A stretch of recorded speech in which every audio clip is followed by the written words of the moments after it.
From F.E. Warren Air Force Base in Cheyenne, Wyoming, this is Missile Minutiae, the official podcast of the 90th Missile Wing and the Wranglers of F.E. Warren. Here are your hosts. Hello and welcome back to the podcast. This is Missile Minutiae, the official podcast of the 90th Missile Wing and F.E. Warren Air Force Base. I'm Glenn Robertson, your host, and with me, as per usual, is Tech Sergeant Tyler Placey. How you doing, bud? Good, Glenn. How are you? Oh, I'm doing all right. So we've got a couple events coming up, and the one we're going to focus on today is going to be Fire Prevention Week.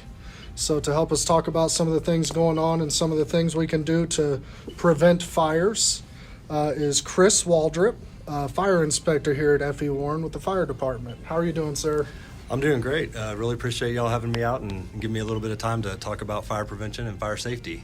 Okay, well, I think it's, kind of pertinent given what's some of the things that are going on and have been going on with fires in California and fires in Colorado and fires here and et cetera, et cetera. You know, people sometimes can forget that how's the saying go, an ounce of prevention versus a pound of cure. That's right. It can go a long way. So why don't we get right into it? What have you got going on for Fire Prevention Week? So this year, Fire Prevention Week for 2020, our theme is to serve up fire safety in the kitchen. Now, for those that don't know, Fire Prevention Week, it's actually been going on for a lot of years, about 98 years to be exact. Back in 1920, President Woodrow Wilson actually wrote it into where we'd have a Fire Prevention Day. And then in 1922, they started doing a whole week. And it's always the week that October the 9th falls on. And just as kind of gee whiz information, October the 9th, that's historically the date when Mrs. O'Leary's cow kicked over the lantern, right? The Great Chicago Fire. So back in the 1800s, that's kind of where this whole Fire Prevention Week really started from, was the Great Chicago Fire that killed 250 people, displaced 100,000, made them homeless. And then that date kind of started getting celebrated every year. In the 1920, or just before 1920, this group of fire marshals who would come to be known as the International Fire Marshals Association, recommended instead of throwing big parties and just celebrating this fire, that we actually did a little bit of fire prevention education. And it's been happening ever since 1925 is when they actually had the first full week of Fire Prevention Week, and it's been ever since then. So we're coming up on 100 years here in a few years. That's quite the forethought. Yeah, absolutely. Every year is a little bit different. They have a different theme. That way we can kind of focus on different areas. But generally, the theme, it's usually chosen by the National Fire Protection Association, and it tries to cater to ongoing trends, what's going on in the United States as a whole in the fire service and fire prevention realm, as well as anything that might be real pertinent to just our general civilians or our customers, so to speak, outside the fire service. So this year, with serving up fire safety in the kitchen, one of the reasons they chose to do that is because what a lot of people probably maybe not realize is that the majority of residential fires occur from starting in the kitchen. Most of the fire deaths that we have in the United States and injuries and damage all occur from kitchen fires. So that's where the NFPA decided to focus, and us being the F.E. Warren Fire Department fall right in line with that, trying to push out prevention and education on preventing those fires from happening in the kitchen as well. Maybe we should focus a little bit on home ec as well. Right. That may be one of the issues. Yeah, absolutely. I mean, when you start talking about fire safety in the kitchen, a lot of it comes down to, like myself, I love to cook, but I've got kids, I've got a dog, I've got lots of distractions going on, which when you start peeling back the onion a little bit and investigating what actually caused these fires to happen, I don't know the exact percentage off the top of my head, but more often than not, it's from somebody losing their focus or losing their attention, unintended, or unmonitored cooking, where they just walk away, maybe they're frying something up on the stove, got something in their microwave or got something in the oven, and something distracting, the game's on, the kid needs help, the dog needs help, whatever. They turn their attention away for 1 minute, and all of a sudden this grease flashes, and now they've got a fire. So kind of right back into that home ec thing, right, where paying attention to what you're doing, being fully involved and focused on what you're doing, not doing unattended cooking and trying to do too many things at once, is one of the best things that we can do to help prevent those cooking fires from happening.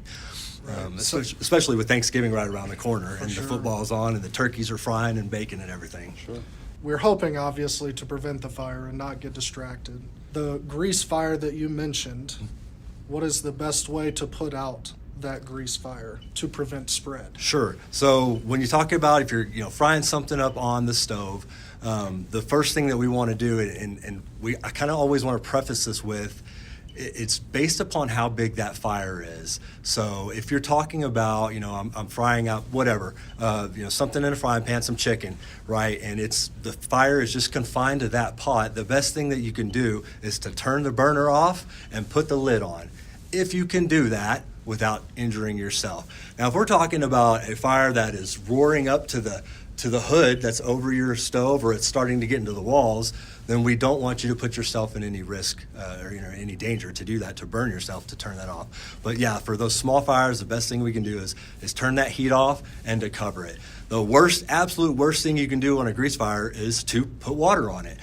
You start spraying water, and it's people's natural reaction, right? They see fire, they know water generally puts out fire, so they want to grab that little spigot that's on their kitchen sink and they want to spray it.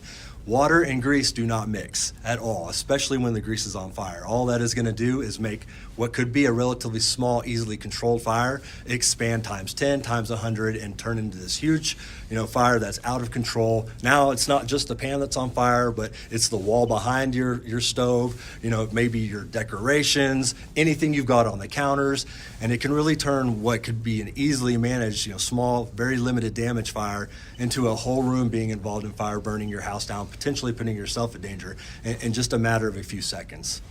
Right. That's kind of why I wanted to bring that up. Mm-hmm. A lot of people go for the water straight away, and I've seen it. My little sister, when I was growing up, sprayed water on it, and I thought, this is it. It's one of the reasons why I have a small fire extinguisher under my sink. I have a gas stove, and just in case that conflagration gets a little bit bigger than what I'm comfortably able to physically move out of the way, I'd like to have something else so I don't see my 80-year-old home just go up in smoke. So we've talked a little bit about what people can do to not burn down their kitchen. That's a good start. What else would you tell people as far as the cooking and just general safety? Sure. Preparation is really the key, right? And that making sure that you have everything that you need. Like you mentioned, fire extinguishers being in your kitchen. That's one of our top recommendations for people to keep in their homes is a working fire extinguisher. It's amazing how many people, and maybe I'm a little bit biased towards it because I've been a firefighter for 21 years, right? That I got fire extinguishers all over my house. There's one in the kitchen. There's one on every floor. People come over to my house and they kind of laugh about it a little bit like, you could tell you're a fireman. Look at all these fire extinguishers.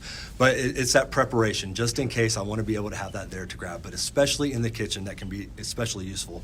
When we talk about frying stuff, being prepared into such as having that lid accessible, not sitting behind the pan on the burner that's off, having it over to the side on the counter where you can grab it and easily put it on there is definitely helpful. And then making sure that you keep everything that's combustible away from what you're cooking, right? So not having big flowy drapes that might be hanging close to your stove or your oven, not putting up combustible pictures or any kinds of decorations around that stove area, keeping that area kind of as fire safe as possible. And then one of the big ones is I'm a big proponent of the kid-free zone, right? Especially with little ones. Even my daughter is 12, and we're still pretty hesitant to let her anywhere near something that's cooking. But when you have little ones, keeping that, we recommend a 3-foot area around anything, any kind of hot cooking, liquids, solids, it doesn't matter, keeping those kids away because, kids are curious. They want to reach up and grab, especially if you've got the handles hanging off and you've got grease that's at 160 or, 170 degrees. That could be a life-changing injury to that child, if not cause, death. So we recommend doing that, and that's kind of part of that preparation. And I kind of, I get it. We all kind of get involved, and our kids are everywhere, and the game's on, and all that kind of stuff. But making those preparations before you start cooking are really the biggest things to be prepared for fire safety in the kitchen. We're talking about the kitchen. You mentioned Thanksgiving coming up. With Thanksgiving, there's a couple things. Obviously, frying the turkeys. There's been a big push for the past few years on some safety with that. And then that's also going to bring cold weather. So there's some things we can do prevention-wise as we're turning on our heat and doing all those things. Absolutely. So, kind of first off with the turkey frying. Big fan of that. I fry a turkey, a couple turkeys every year. I love fried turkey, right? Some of the most common mistakes that we see with people frying turkeys is the first thing is they overfill their oil, right? Most commercial or, the turkey fryers that you buy at Home Depot or Lowe's or wherever, right? They have a solid line in there that says, do not fill past this point. And people will either buy a bird that is too big. So a lot of them will usually tell you not to fry anything above an 18-pound bird, but they'll want to cram a 22-pounder in there. And all that does is push that oil up over the side. Or they'll just overfill the oil because they have a smaller bird. That line is there for a reason. That oil heats up, and most of us, myself included, oftentimes we don't do a good enough job of drying that turkey, getting all of that residual moisture, that water. And so there are going to be pops and splatters. And when we overfill the oil, that is going to react with that water when it gets hot, and it's going to cause a boil over. It can catch fire too. The second thing that I see people do can result in a devastating fire is they'll want to fry their turkey in the garage. It's cold outside. There's lots of snow. The wind is blowing 90 miles an hour. I don't want to be out in the elements. I'm just going to open my garage door. I'm going to pull my turkey fryer in here. And then we go back to the same mistake of overfilling my oil and all this heat rising up to a combustible surface that is the roof of our garage, which can lead to devastating results. So don't cook your turkey inside. Follow the directions on how much oil you use. Temperature, pay attention to temperature, again, to that unattended thing, right? The turkey fryers, they have a little thermostat and a timer on them. They have it for a reason. And so that you don't just turn it on and walk away and go watch the game for, 45 minutes to an hour without ever coming back to check that turkey to see if it's actually boiling over. And you should have a thermostat or thermometer inside the tank as well that tells you, so you can keep your temperature right. You're going to want to have that because you don't want to overcook your bird anyway. Nobody wants burnt turkey on Thanksgiving. But no, thank you. With that fire, that flame on that Bunsen burning, it can heat up that oil really quick. And if we walk away for a good amount of time, we could walk back out to our garage and it's full on fire. And once it gets to that point, it's going to start spreading through the house. I'm sure both of you have seen those videos wherein somebody who hasn't been paying as much attention to how frozen that bird still is, and they throw it in, and they're doing it in their garage. Sure. And they put that bird in the fryer, and all of a sudden you have a volcano that has set. I've seen the house go up in seconds. Yes, sir. I mean, it's absolutely nuts. Sure. Yeah. Yeah. And it's just lack of knowledge, and at least in my experience of what I've seen of people, especially pulling it in the garage, right? And it's cold outside or whatever. I got the door open. I was, ventilating, but like you said, they're in a rush. They forgot to thaw the turkey out all the way. Mm-hmm. Oh, it's good enough. And like you said, they dump that frozen bird in there, and then that water all that ice inside that bird instantly melts, turns to water, reacts with that oil, and then volcano. And then almost, 90 some odd % of houses are made of wood timber. Sure. It's all combustible, right? And so the instant that heat and smoke and fire gets up to those, the rafters and everything in your roof or the sides of the walls, it's going, right? And it's a super hot fire that spreads very fast, which by the time, you call us, all right, we evacuated, we got out and did what we're supposed to do during a fire, and we called 911. Well, we're not there instantly most of the time. It's going to take us minutes at least to get there. And by that time, your house could be fully involved very, very easily. Yeah. So we talked a little bit last week with cybersecurity about security over convenience. And I think that fits here too. Pulling the fryer into the garage because it's more convenient to be warm. Sure. But we should definitely take that into account here too.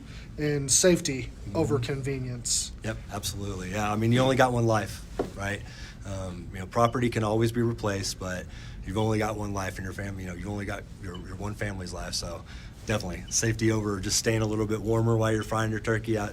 I'm going to choose my life over that. Sure, for sure. And there's our end. We don't even need to do anything else. It's like, thanks for coming on. Other stuff on the cold weather part, we talk about turning our heaters on. It's a good idea just to do a kind of a function check on your heater, depending, whatever type you have, whether you've got a boiler or furnace, making sure our filters are clean. Again, not storing a whole bunch of, a lot of times like my furnace is in the basement. It's in a kind of a storage room with a hot water heater. And by the way, there's shelving for a whole bunch of decorations and everything. I walk into some houses sometimes and I see where people have filled up all their shelves, but now they're piling stuff up on their furnace, right? And they're blocking all the air that could be circulating around it, helping keep that furnace clean and operating normally, they can overheat just like anything else. So keeping those areas clean as well. A big one as well is when we talk about space heaters. A lot of people like to use space heaters in their house when it's cold. They don't want to run the heat in the whole house, but just making sure that you're using a good space heater. And what I mean by saying good is one that has tip over protection. If you look on your space heater, there's a good one will have a stamp that says UL on it. It's Underwriter's Laboratory. And when you plug it in and turn it on, if you tip it over on its side, it should shut off automatically. If it's got that UL stamp, it's been tested to prove that'll do that. Not all space heaters have that. They don't just come automatically with that, right? You can find some that still aren't made with that. But that helps prevent, again, if it gets knocked over, that thing just doesn't keep heating, like if it falls over on the carpet, just starts kind of, can start heating that up, and pretty soon you've got a fire on your carpet. And if you're not in the room, again, that kind of unattended thing. And then kind of the last thing I would say about the cold weather is carbon monoxide. Checking your carbon monoxide detectors. If you don't have any in your home, highly recommend that you put carbon monoxide detectors in your home, at least outside of every living, sleeping and living area, especially, at night when we're sleeping. It's kind of the same with smoke detectors. We kind of lump them in the same time a lot of ways, but having that carbon monoxide detector in your home can save lives. Carbon monoxide is that odorless, colorless gas, right? That when it gets in our home, we don't realize if we don't have detectors, people will just start getting kind of sleepy and, I'm just tired, I'm gonna lay down. And what it really is that carbon monoxide is replacing oxygen in their blood, causing them to go to sleep and never wake up again, right? So checking those, and then I'll just lump smoke detectors in with that as well. We always hit smoke detectors every year on Fire Prevention Week, but checking your smoke detectors regularly. Now, I'm kind of the recommendation that you hear people say check the batteries once a year, but I like the time change philosophy. Anytime the time changes, whether we move forward or move back, check your smoke detector, right? Change out the batteries, You should check your smoke detector once a month. Just give it a test, make sure it's still working, and then every time we do time change the battery out. Whether it needs to be changed or not, it might still be working fine, but just put a fresh battery in there to make sure there's no issues that could come about with that smoke detector not working. Sure.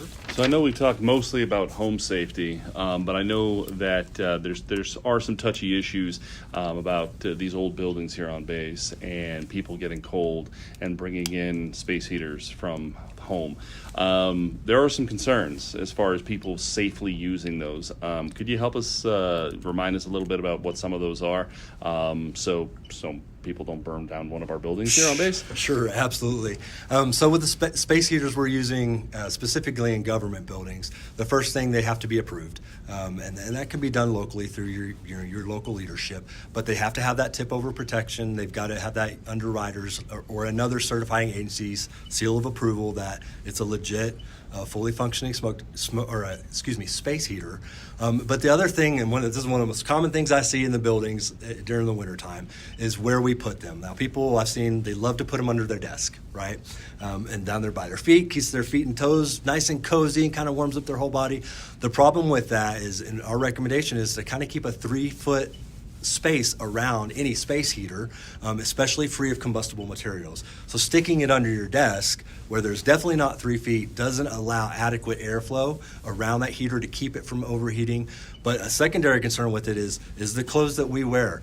Most of us are not wearing 100% fireproof materials every day, right?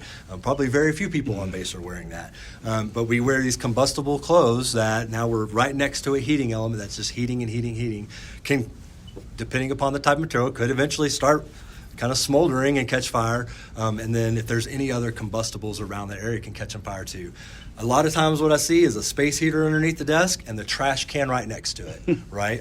And it's filled up with trash and overflowing and all this crumpled up paper that is just great kindling, right? As it gets hot, poof, right? So recommend keeping that good 3-foot area around a space heater you're using clear. So whether that's putting it out, making sure you have approval, first of all, of your leadership, and that you're using a safe, approved type of space heater in these buildings for sure. God forbid the house is burning. What you tell people as far as that type of prevention, getting out, having a plan, all that other stuff? Absolutely, yeah. So on that evacuation and egress and emergency reporting, that's it. You kind of said it perfectly, is to have a plan. A lot of times we fail to do this as families, right? But we need to make sure we have a plan. We make sure our kids know what to do when the smoke detectors go off, that they should immediately leave the house, right? And practicing that plan with our family. So the first thing, as a family, you should sit down and do is figure out where your emergency evacuation points are. Are we going to be able to go out the front door, the back door? Do I have windows I can get out? Multi-story houses. What's my plan to get out of the second floor if I can't go down the stairs, right? We need to have plans for that. So having that plan, making sure everybody in the family understands it, practicing, right, which is one of the, sometimes we do an okay job at the planning part, especially, in the DOD realm, but a lot of times we just plan it out and then we don't practice. So actually practicing that plan. So if we see, our smoke detectors go off, our carbon monoxide detectors go off, first thing is we got to get out, right? We got to protect ourselves. We get out, we got to have a rally point. So where are we going once we go out?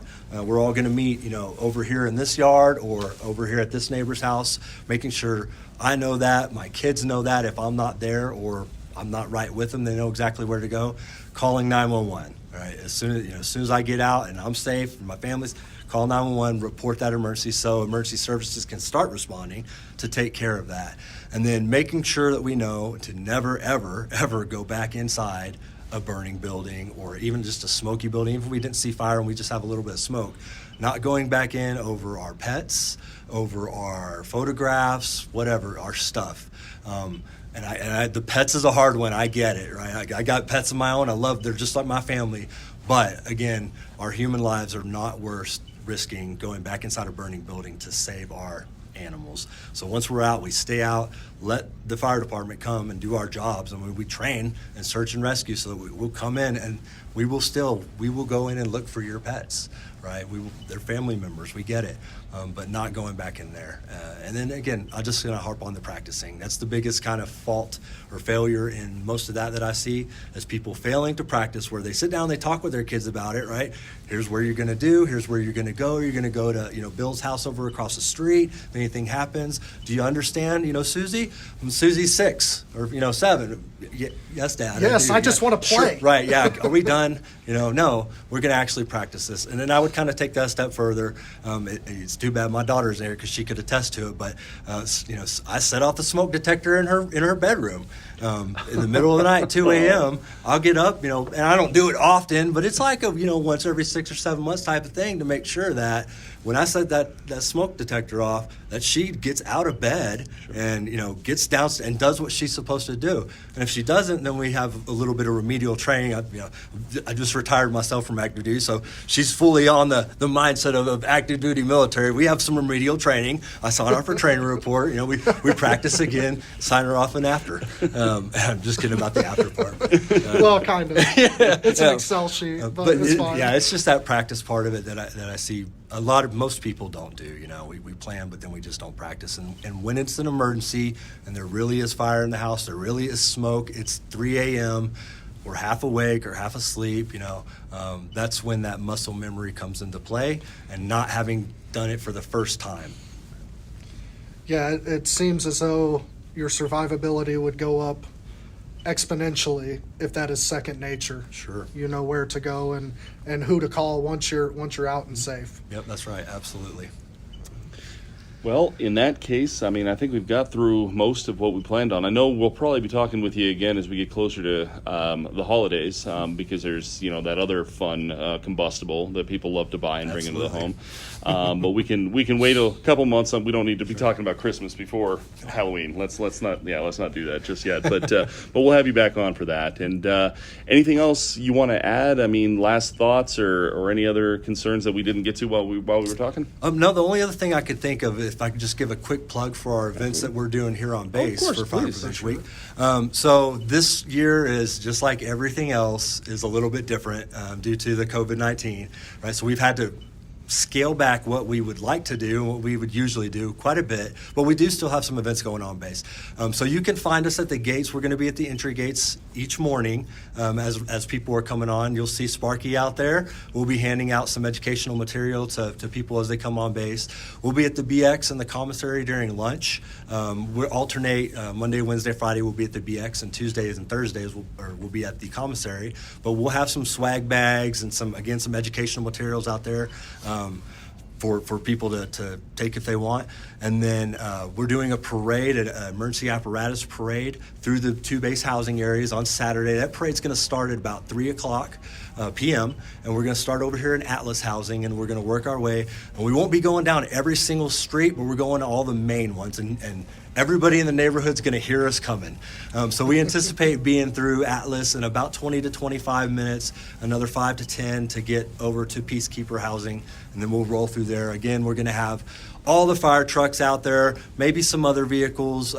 We'll have some firefighters on ATVs that will be handing out goodie bags to any kids that are out there. I would put a plug out there for safety-wise is please do not run out to the fire trucks. We can't let you on them anyways, but it's a safety concern when we're only going to be going about 3 miles an hour down the street, but those trucks are big and they have not very good lines of sight for the drivers. So our ATVs, our firefighters will come to you, basically is what I'm saying. So keep your kids and your husbands on the curbs, right? And we will pull up to you and give you our goodie bags. And then what was the last thing? I just blanked on it. We did the parade, BX, commissary.